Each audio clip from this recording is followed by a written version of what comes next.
Assalamualaikum warahmatullahi wabarakatuh. Selamat pagi, salam sejahtera untuk kita semua. Salam rayu, salam untuk saudara semua yang ada di dalam maupun di luar negeri. Mudah-mudahan sehat selalu. Untuk yang sakit, mudah-mudahan cepat sembuh. Yang bekerja mendapat rezeki yang berkah, amin.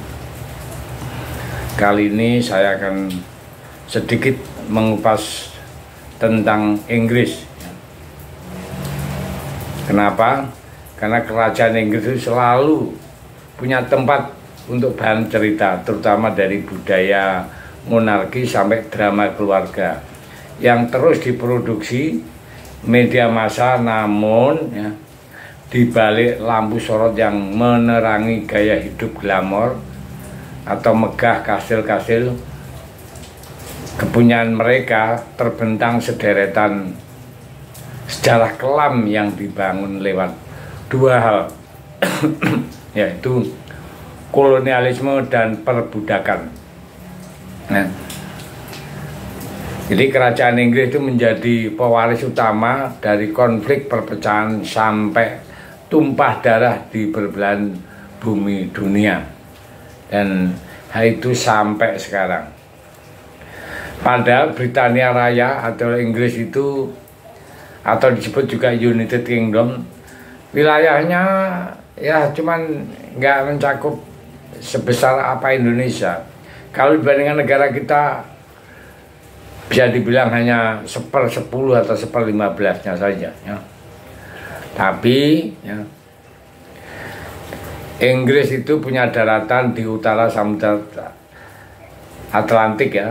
Inggris itu mempunyai 14 wilayah lain di muka bumi sampai hari ini.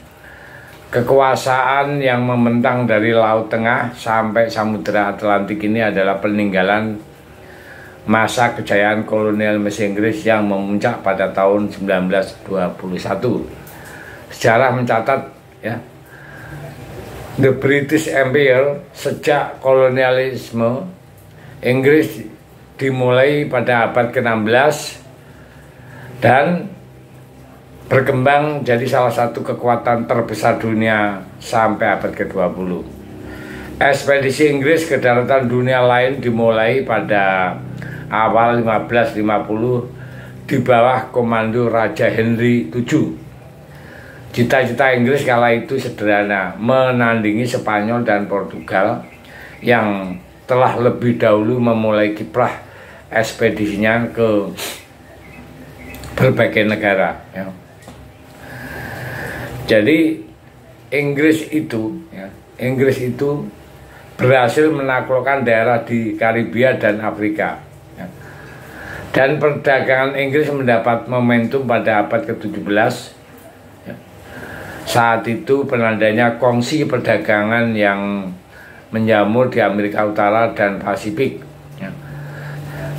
Saat itu juga membentuk markas dagang di India ya, pada 16.000 sebelumnya ya. Akhirnya menguasai tanah-tanah di berbagai penjuru ya. Produksi dan perdagangan swasta Inggris itu berkembang pesat ya. Kerajaan Inggris turut menikmati kucuran keuntungan ekonomi. Nah, selagi manfaat kongsi dagang sebagai alat penyebaran kepentingan kultural politik monarki di berbagai belahan dunia. Di waktu yang sama, kekuatan militer serta angkatan laut Inggris kian menguat. Imbasnya, ekspansi kekuatan Inggris mulus. Mereka mengambil alih wilayah pendudukan milik kolonial Eropa, kayak Portugal, Spanyol, dan Belanda misalnya. Invasi pertama di Amerika dimulai di Virginia pada 1607. Penguasa ini melanjutkan dengan Inggris mengambil alih daerah jajahan Belanda, yaitu New Amsterdam, dan mengubah namanya menjadi New York pada tahun 1912. Setidaknya 412 juta orang tinggal di bawah wilayah kerajaan Inggris. Sedangkan pada puncak kejayaannya 1920, 1/4 tanah dunia dikendalikan oleh kerajaan Inggris. Angka itu memperlihatkan betapa besarnya jangkauan kerajaan Inggris. Mereka seketika menjadi kekuatan politik sekaligus ekonomi yang kuat. Keberhasilan perdagangan Inggris disebut bersumber dari industrialisasi yang mempercepat produksi dengan berbagai teknologi mesin. Namun sebenarnya kekuasaan dagang Inggris itu berutang satu hal yang dia gunakan agar supaya dia mendapatkan keuntungan yang besar, yaitu perbudakan. Perbudakan menjadi penopang sistem ekonomi Inggris. Riset menunjukkan bahwa sistem tersebut dirangkum melewat rute segitiga perdagangan alias the triangular trade yang dengan menunggu pada 3 titik utama: Eropa, Afrika, dan Amerika. Alurnya mulanya kapal Inggris itu berlayar dari pusat pelabuhan London, Bristol, dan Liverpool selagi mengangkut hasil bumi dan produk olahan macam tekstil ke Afrika. Di sana produk tersebut menjadi alat tukar untuk membeli ribuan warga kulit hitam Afrika yang kemudian dikirim ke Amerika. Sesampai di Amerika, kulit hitam Afrika diperbudak. Mereka dipekerjakan di perkebunan kapas dan bakau. Nah, opsi lain dijual ke masyarakat setempat. Hasil produksi lalu kembali dikucurkan ke Inggris dan jadi suntikan berbagai sektor ekonomi termasuk senjata. Perkembangan teknologi Inggris bergelimpangan keuntungan. Kondisi para budak kulit hitam sangat menggenaskan. Hitung-hitungan dagang Inggris membeli budak baru lebih menguntungkan daripada untuk bekerja industri.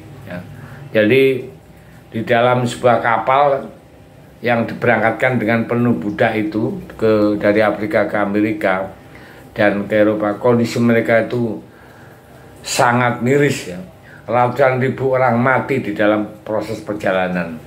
Dalam rentang tahun 1640 sampai 1807, kapal-kapal Inggris itu mengangkut sekitar 3,7 juta warga Afrika dengan 450.000 diantara yang meninggal saat perjalanan, dan mereka dibiarkan mati kelaparan, dehidrasi, dan dipaksa kerja layaknya mesin dan hewan.